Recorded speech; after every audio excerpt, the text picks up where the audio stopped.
two, like I said before, the two kinds of trims. Got the leather trims, what you see sticking above your belt here, and the Kydex trims, again, what you see sticking above your belt. This is my belt. Belt's pretty old, pretty beat up, cut me some slack. Let's see here. Again, we always look for that little bit of plastic above the belt line. It makes reholstering a breeze. It adds virtually nothing to the weight of the holster. It adds a whole boatload in safety. When you can't get when your pants can't roll over the lip of this holster, it makes reholstering absolutely simple. Nothing to interfere. One-handed reholstering, gravy. Doesn't get any better. And again, all this is going to be inside your pants. It's going to be hidden from view. You wouldn't see it. The only thing you would see is from the top of the belt up. So you're only going to see the sweat shield and this little piece of plastic here. Occasionally, depending on where your height trims are, you may see a little bit of leather on this side, but that's only if you want to bring the gun a little higher so that it rides higher in your pants. Some people will play with the height wise. Most people, once they get done experimenting, will find that the lower they can get it in their pants, the least amount of printing they're going to get from the handle sticking back in your shirt. The lower you can get, and by adding a little bit of cant, it moves the handle, the grip of the gun, more in line with your body. Now it's not sticking straight out and straight. It's not running horizontal, and as you raise it up, it contours it more to your body, so it helps it hide it more. Be right back. I'm going to take this off so we can show you a few other things.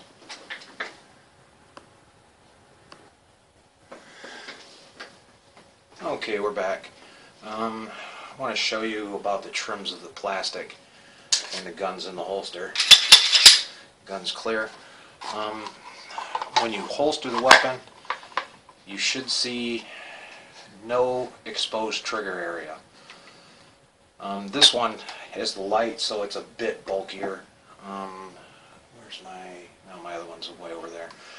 Anyway, you may see a little bit of leather on this side here, but it won't affect when you grab the gun. This is all about trims in this area. You want to be able to get your hand in easily and without hitting anything. Come in, and when you grab the gun, you should be able to flip the holster over and have clearance for your thumb. Your thumb should be in a natural position.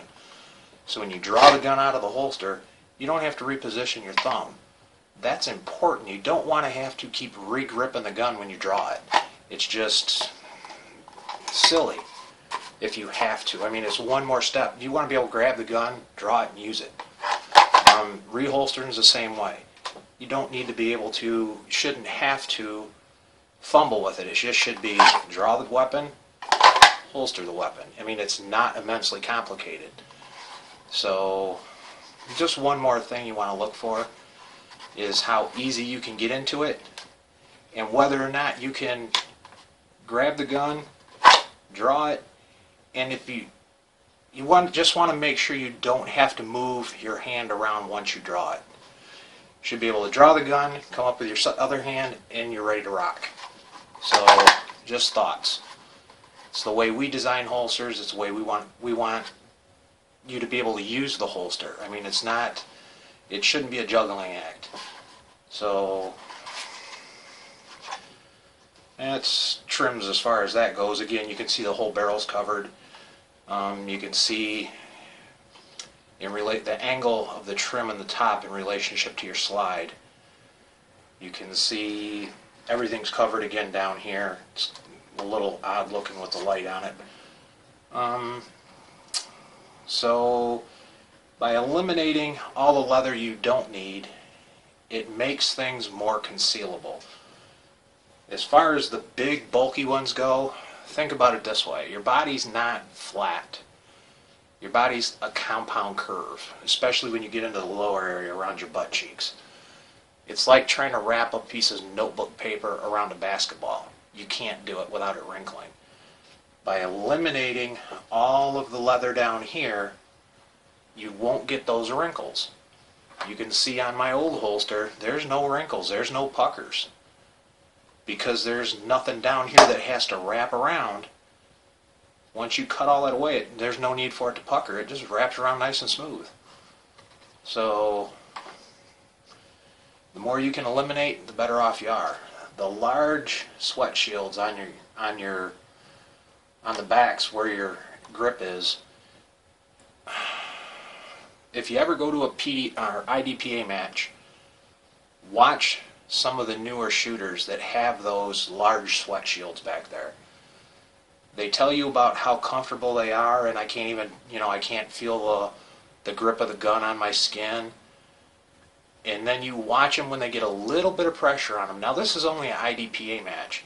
They get a little bit of pressure on them, and they flip their cover shirt out of the way or jerk their shirt up, and they go to grab it, and they jam the web of their thumb into this big sweat shield that's back here, going to grab the gun, and nothing happens. They can't get to the grip because of this large sweat shield. They overcompensated in a pressure situation.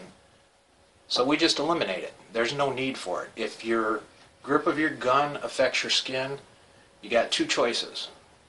Wear a t-shirt or wear an outside the waistband holster and a cover shirt. We get enough problems with Murphy in our lives. I don't want him sneaking up on me when I'm in a life and death situation. So by eliminating that, it's one less thing I have to worry about. Now it doesn't matter how I come into the grip. I can grab my gun, I can get a full grip on it. There's nothing to get in the way. So just another thought. I mean, why have it if you don't need it? There's absolutely no use for it. Like I say, if you're affected by it, wear a t-shirt. You can't get a t-shirt tangled up, especially if you tuck it in. So that's just the thoughts on trims.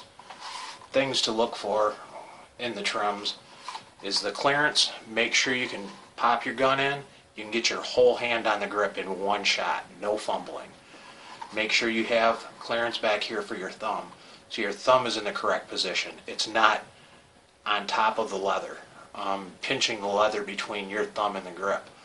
That's another major no-no. I saw a guy at a match one time that happened to, and he said he couldn't get his gun out of his holster, and the reason was he came around, sweat shield was bulky back in this area, he pinched the sweat shield between his thumb and the grip, went into death grip mode, and the harder he squeezed and the harder he pulled, he had pinched that leather in there, and it was like a pair of Chinese finger cuffs. I mean, the harder he pulled, the worse it got. It just locked up. So one of the other guys there broke out his knife and trimmed it away, and he never had another problem. So he was good to go there. So if you do have one of those large holsters, before you decide to buy a new one, draw some lines on it and trim some of it away. Be careful, don't trim too much. Trim a little bit at a time, and it may be all you really need. I mean, just trimming that stuff away will make a huge difference in how your holster reacts to you and how your draw is. I mean, play with it. And if it doesn't work, you can always order another holster, but it's always worth a shot in my opinion. So that's really about it on trims. More is good, listen to me. The more you trim away, in my opinion, the better off you are.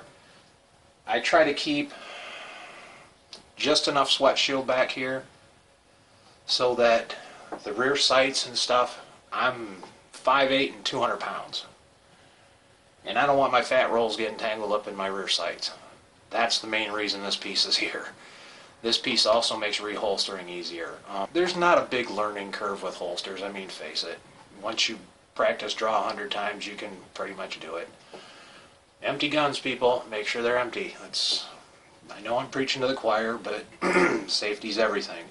There's enough idiots in the world. Please don't be idiot number God knows what. So Empty guns are good. Practicing is good. Practicing with empty guns is awesome. Keep it up. Anyway, that's enough on trims. We'll get into something else in the next one. Once again, guys, have a good day.